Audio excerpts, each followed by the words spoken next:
नगरी YouTube channel में स्वागत है। जैसा कि आज मैं आपके लिए हिंदी भाषा साहित्य के कुछ चुनिंदा या टॉप मोस्ट क्वेश्चन लाया हूं, जिसके आपको आगामी एग्ज़ाम में बहुत ही सहायक सिद्ध होंगे।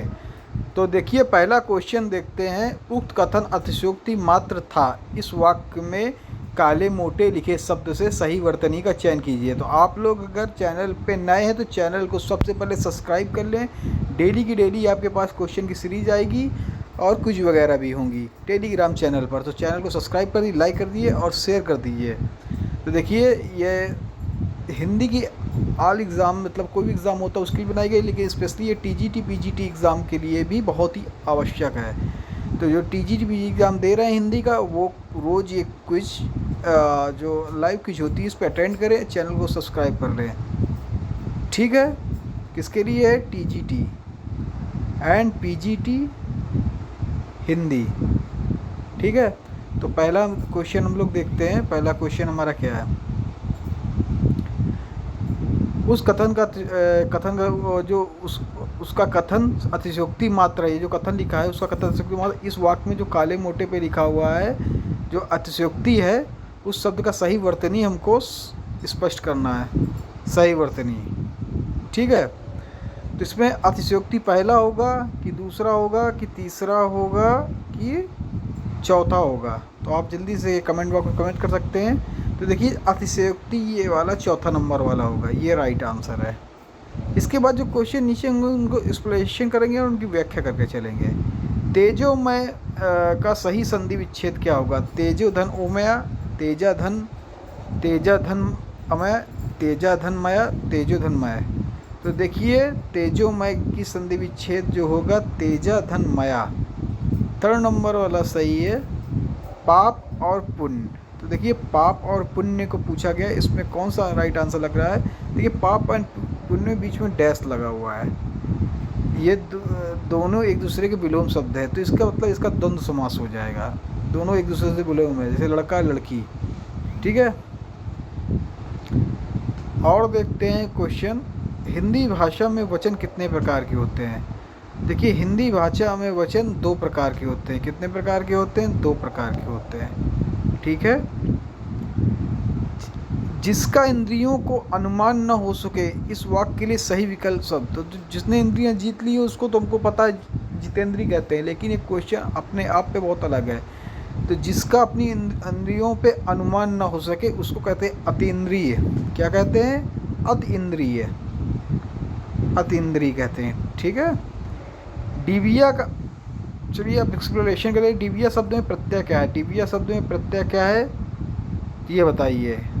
प्रत्यय और उपसर्ग आपको पता होगा। उपसर्ग जो शब्द के आगे लगते हैं, प्रीफिक्स होते हैं, वो शब्द के उपसर्ग जो होते हैं शब्द के आगे लगते हैं। प्रत्यय पीछे लगता है शब्द के।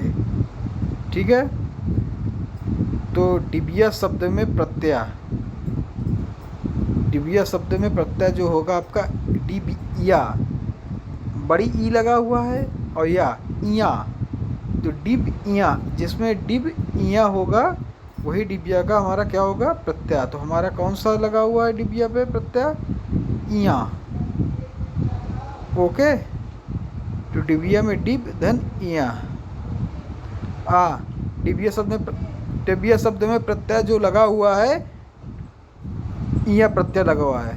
किसी भी सार्थक मूल शब्द के पश्चात जोड़ने वाले अविकारी शब्द जो शब्द के अंत में जुड़कर अर्थ में भाव को परिवर्तन कर देते हैं, जैसे डिब्बा इसका मूल शब्द है, डिब्बा इसका मूल शब्द है और इया जो इसका प्रत्यय लगाया है तो डिबिया हो गया।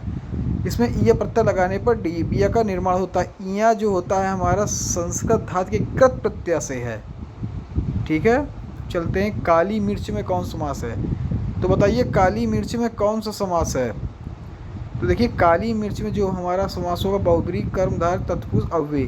तो काली मिर्च में हमारा होगा कर्मधारय समास। इसका भी एक्सप्लेनेशन देख लेते हैं। काली मिर्च शब्द में कर्मधारय समास है। काली मिर्च का समास विग्रह है होगा काली है जो मिर्च।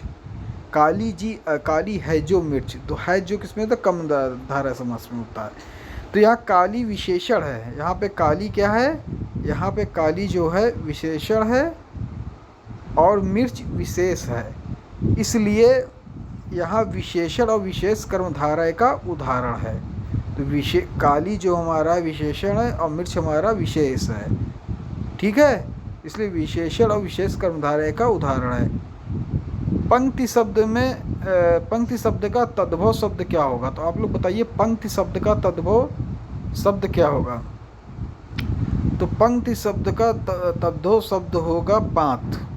पाँच, पात, पात, पाठ, तो होगा बी नंबर पात। क्या होगा? पंक्ति शब्द का तद्भव शब्द हमारा क्या होगा? पाद होगा, ठीक है। तो इसका एक्सप्लेनेशन देख लेते हैं। जैसे पंक्ति शब्द का तद्भव शब्द पाद होगा। पंक्ति शब्द जो है हमारा तत्सम शब्द है, तत्सम शब्द है, और इसका तद्भव रूप पात है।